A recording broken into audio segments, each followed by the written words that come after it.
視聴ありがとうございます。ニュージードリフトライフチャンネルのたけしです。僕今日は何をするかっていうと、リアキャンバー V サンロックスカイラインのちょっとリアキャンバーをチェックしようかなと思ってるんですね。なんでかっていうと、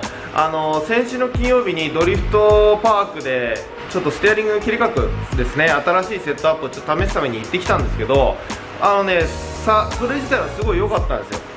良かったんですけど、結構それでね、アクセルがいっぱい踏めるようになって発覚したことがあって、でリアキャンバーだったんですね。それが内べりがひどくって、外めちゃくちゃ残ってるのに内側だけなくなっちゃって非常にもったいないので、今日はそのついちゃったキャンバーをできるだけこう修正できるようにやってみたいと思います。それじゃあ行ってみましょう。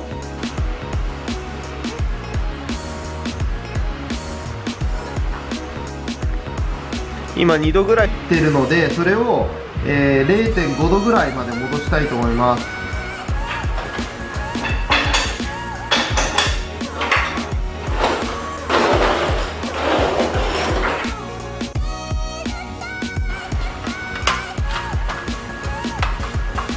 はい、今ですね、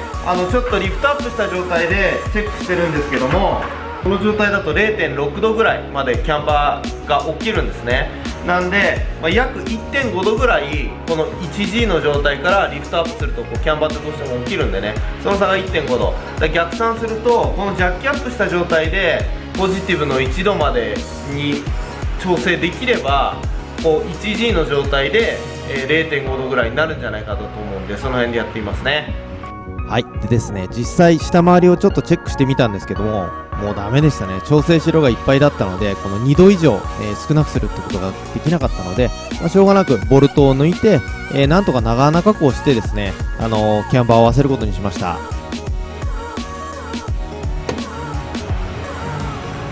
ここをですね、もうちょっと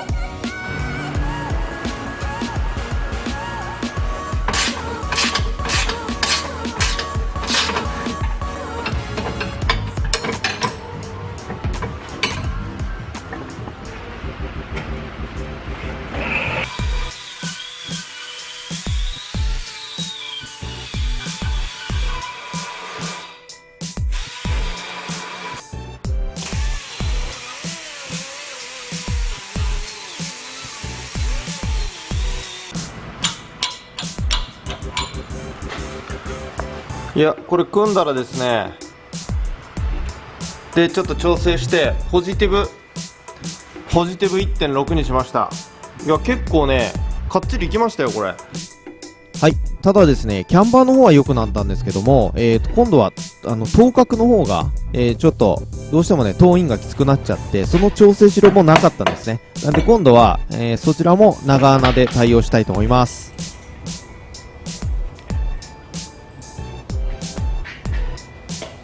じゃあ次はローアームですね、こう外したんで、どうなるかっていうと、これがこう押すとですね、アウト側にナックルが動いてるんですね。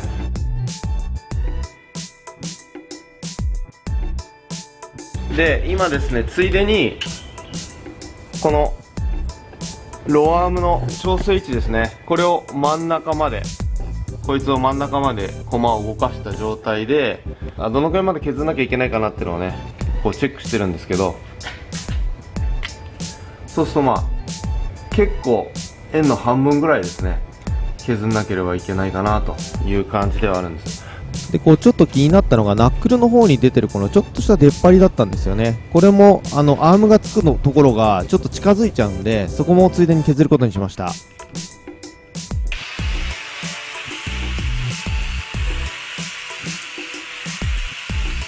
この辺のリアのナックルとかローアームが、アルミでできてるんで、比較的、さっくり削ることができました。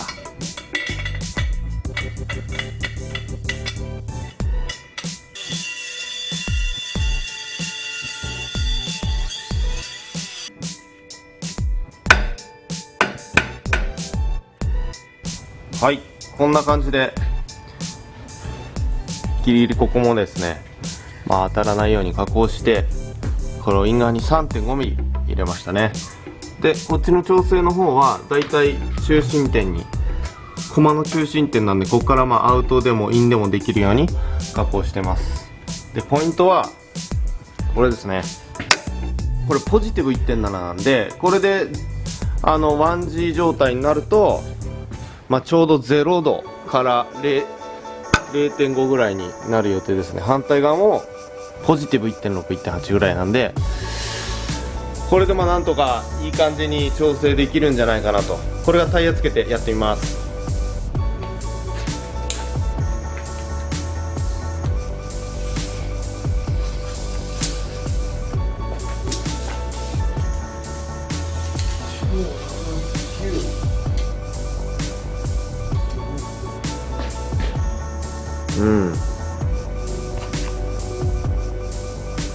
これが前ですね。156.0、155.8。この時が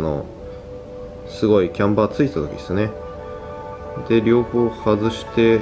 塔を戻していろいろやってたんですけど、今やってみたら、これが前側、リア側。そう考えるとね、あんま変わってないんですよ、これ。もうちょっと、アジャストしています。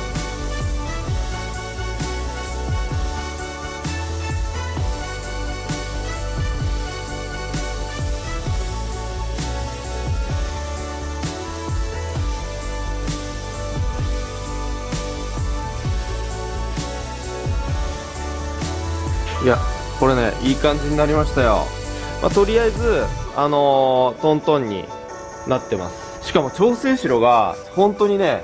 バッチリ。このぐらいの調整しろで決まるっていうのは本当いいことですね。ポジティブの 1.5。これで下ろせばちょうどゼロキャンバーぐらいになるんじゃないかなと思って。いや、楽しみっすね。じゃあ、下ろしてみたいと思います。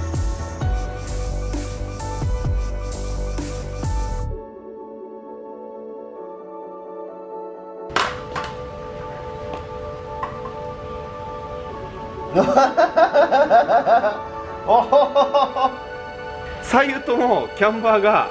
一緒でした。 0.3 度0.3 度ちょっとだけキャンバーついてて、じゃあちょっとこれから塔も測ってみたいと思います。おおぴったり。全体的にこうずれてるかもしれないですけど、左右差はゼロですね。効果ではないってことですね。最後アライメントちゃんと取るんで、いやーこれ良かったわ。これ走行楽しみですね。いやーこれはね、今週の土曜日にまたちょっと走行会があるんで行けることになったんですよ。だからちょっとそれでどういう風にタイヤ減るか確認していきたいと思います。わー楽しみだ。今日もねご視聴ありがとうございました。もしよければいいねボタンの方と、あとチャンネル登録の方もよろしくお願いします。それではまた次の動画でお会いしましょう。どうも。